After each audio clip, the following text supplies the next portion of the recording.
هذاك الضغط اللي كان عايشه بعد النهائي وبعد الخسارة وبعد الشكاوي راه ولا يعيشوا الان. واقيل دوكا واش هو يقول في راسه؟ يقول في راسه لو كان غير لجنه الاستئناف هذه ما نحاتش التيتر للسينغال وعطاته هنا لينا. على من راني نهضر؟ على من راني نهضر؟ راني نهضر على البعبع فوزي لقجع يعيش ضغط رهيب جدا حسب بعض المصادر في الساعات الاخيره في بلاده. علاه؟ على جال الطاس وعلى جال تدخل الحكومه الوزير في السنغال، و يعني كي قالوا أنه سوف نذهب إلى أبعد نقطة ممكنة لضمان حق المنتخب السنغالي. وأيضا رئيس الاتحاد السنغالي لكرة القدم اللي قال أنه سنذهب للطاس، اللي راحوا للطاس واشتكوا بلجنة الاستئناف بالكاف وبالمغرب. والقرار الجائر والقرار يعني الفاضح والقرار اللي يعتبر مهزلة في حق الكرة العالمية، في حق كرة القدم العالمية. تخيلوا عبالكم شكون هضر على الموضوع، على بالكم شكون هضر دار تصريحات. شوفوا التبهدايل وين ولاو. مارسيلينو مدرب فيا ريال اللي عنده اللاعب تاعو، على بالكم شكون؟ لاعب سنغالي، هضر في تصريحات امس على سحب اللقب. والله العلي العظيم غير مهزله. واش قال؟ قال لك مازال ما هضرتش مع الجوار تاعي، قال لك لكن مازال لم اتجرأ القرار اللي دارته الاتحاديه الافريقيه لكره القدم بسحب اللقب من السنغال ومنحه من المغرب. قال لك ليه حب يديه لقب يديه فوق الميدان، ما يديش عبر المكاتب. قال لك غير مقبول وغير معقول. يعني صراحة المدرب هذا مارسيلينو مدرب فيا ريال او السونور تاعو راه داير حاله، التصريح تاعو راه داير حاله. قال لك غير معقول تسحب لقب بهذه الطريقة. قال لك تحب تسحب تفوز بلقب، فوز به فوق أرضية الميدان. هذا مدرب فيا ريال. شكون تاني؟ مدرب ريال بيتيس تعرفوا كامل، مانويل بيليغريني، انتقد بشدة الكاف، انتقد بشدة يعني سحب اللقب من السنغال. قال لهم ما عنديش بزاف معطيات باش نهضر. قال لك لكن حسب قناعتي، هذا مانويل بيليغريني مدرب ريال بيتيس، قال لك حسب قناعتي اللي يحب يفوز بأي لقب ما يفوز به فوق أرضية الميدان. وش معناتها؟ معناتها العالم كامل شاف سيطرة كلية ومطلقة لمنتخب السنغال على المغرب في النهائي، ربحوهم فوق الميدان. الحكم لم يعلن نهاية المباراة، ما جازتش 15 دقيقة على انسحاب اللاعبين تاع السنغال وما انسحبوش كامل، ولاو للميدان برضاية الجميع. صفر الحكم بداية المباراة واستئنافها برضاية الجميع، سجل بابيغاي برضاية الجميع، وانهى المباراة برضاية الجميع، وتم تسليم الميداليات واللقب. وبعد يجوا هذوما علاه لأنه حكمين عليهم ضواصة وحكمين عليهم ملفات في المغرب، حبوا يديروا لنا استوار. أنا قلت لكم لقجع يعيش ضغط رهيب، واقل في قرارة نفسه فوزي لقجع، ويقول لك لو كان غير ما دنيتش، لو كان غير ما درتش طعن، ولو كان غير ما طعنتش وخلي الأمور وراي تمشي. لأنه الآن في بلاده الناس خرجت الديفيلي، الآن في بلاده الناس خرجت الديفيلي. هل تتخيلون منا على فترة، منا على أيام الطاس تعلن إلغاء القرار هذا بسحب اللقب من السنغال وإعادة اللقب لماليه للسنغال. كيفاش راح تكون الصدمة؟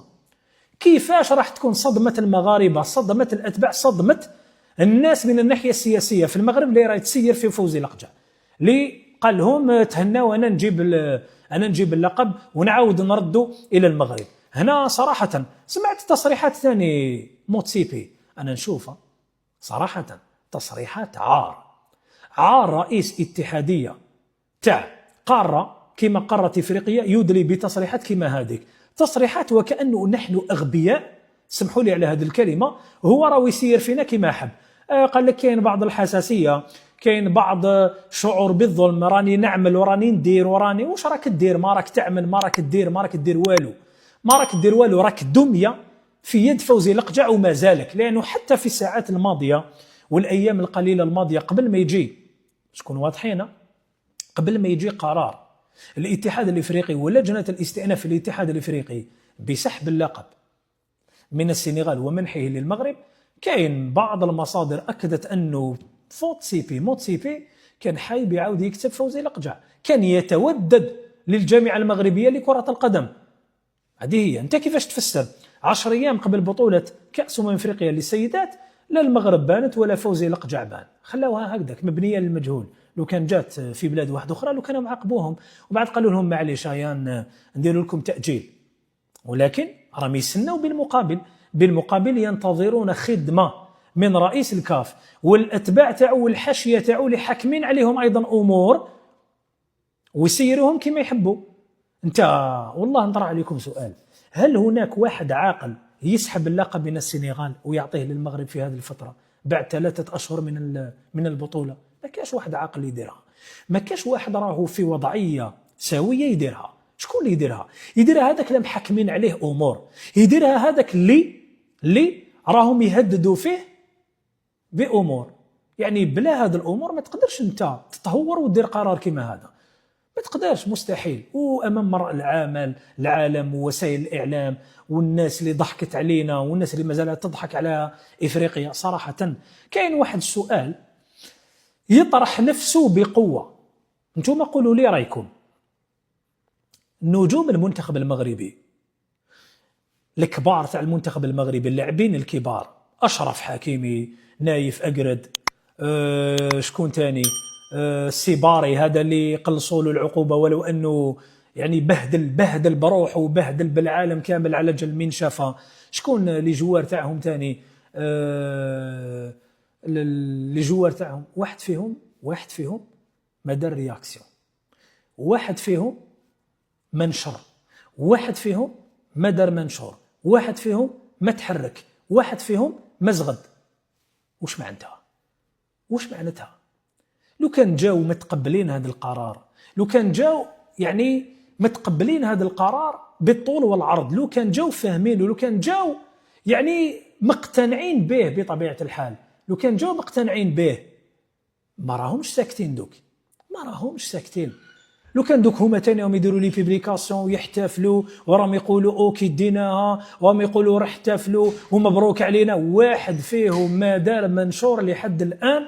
وهذو اللاعبين رانا نقولوا نجوم المنتخب المغربي، نجوم المنتخب المغربي. هنا واش تفهم انهم غير مقتنعين، تفهم انهم راهم يقولوا في قرارة نفسهم لو كان غير ما عاودوش جبدوا لنا هذا الموضوع تماما نسيناه ورانا مركزين على الأندية تاعنا ورانا مركزين على التحديات القادمة وكأس العالم وخلاص. يا دوكا انتظروا الخيبة الجديدة، دوكا راح تزيد تجيهم خيبة واحدة أخرى، راح تجيهم ضربة واحدة أخرى. منين؟ من عند الطاس في لوزان، لأنه الطاس إن شاء الله يكملوا بقاعدة لا يظلم عندنا أحد. هذه هي الطاس. شفوا اتحاد الجزائر داو حقهم من الطاس، ادوا حقهم بالطاس، والطاس بهدلت الاتحاد الافريقي في قضيه الخريطه الوهميه. الا تشفاو منين جبنا حقنا من الطاس بلوزان.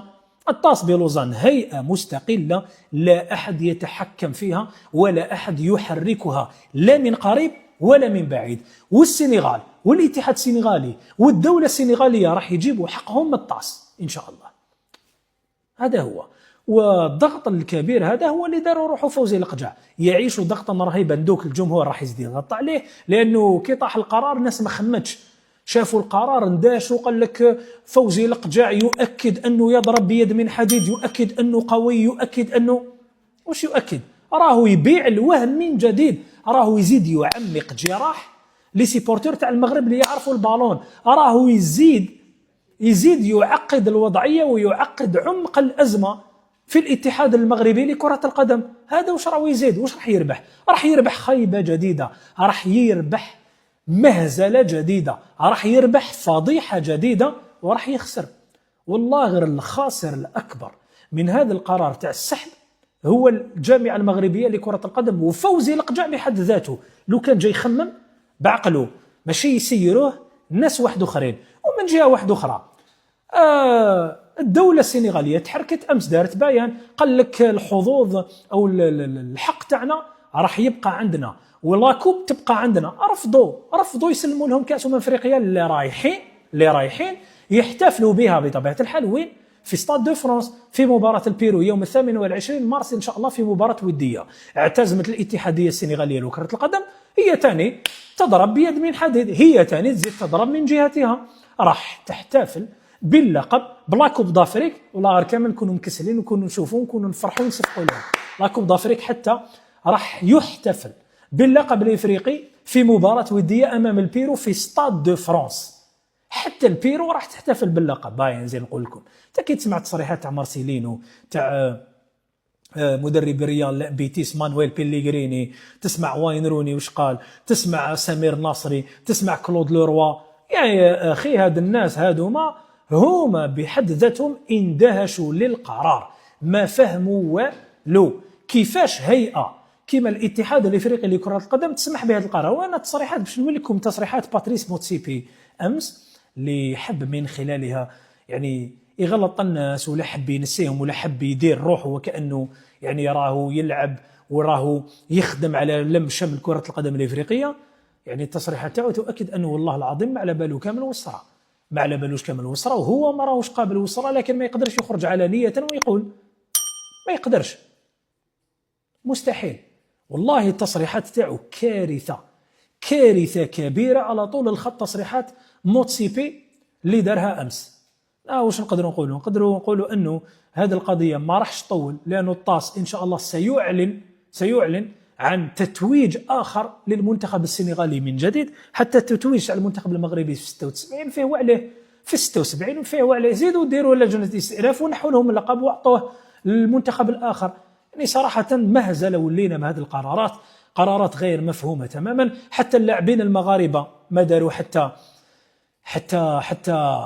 حتى منشور كونترار لي جوار تاع السنغال، كامل داروا منشورات وكامل داروا الصور تاعهم بكأس افريقيا، وقالوا باللي الفائز الحقيقي هو المنتخب السنغالي، كما قلناها احنا، كما قالوها العارفين بشؤون كرة القدم، كما قالوها اللاعبين السابقين والمحللين وحتى المدربين الحاليين، وسمعنا بيليغريني وسمعنا مارسيلينيو.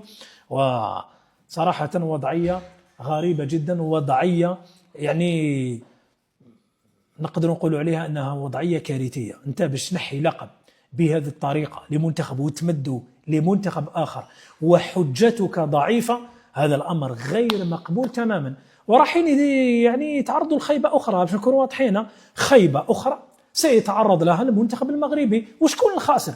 الخاسر هو الجمهور، والخاسر هو اللاعبين. راح تزيد لهم انت خيبة واحدة أخرى وراح تبيع لهم الوهم من جديد. يعني هنا باش نكونوا واضحين الأمور يعني صراحة ستكون بهذه الطريقة بإذن الله. وفوزي لقجع خلي يزيد يتعرض للانتقادات وخلي يزيد يحكم على الناس في الاتحاد الافريقي، لانه الامور لو تتواصل بهذه الطريقه والله العلي العظيم غير راحين نواصلوا يعني صوره سوداء لكره القدم الافريقيه، صوره سوداء للاتحاد الافريقي لكره القدم، وصوره سوداء حتى للمنتخب المغربي، حتى للقائمين على شؤون المنتخب المغربي. يعني غير نحيو هذاك راهو يجيب لكم غير العار والفضائح والمهازل لكرة القدم، ليكم للمنتخب تاعكم ولكرة القدم الإفريقية.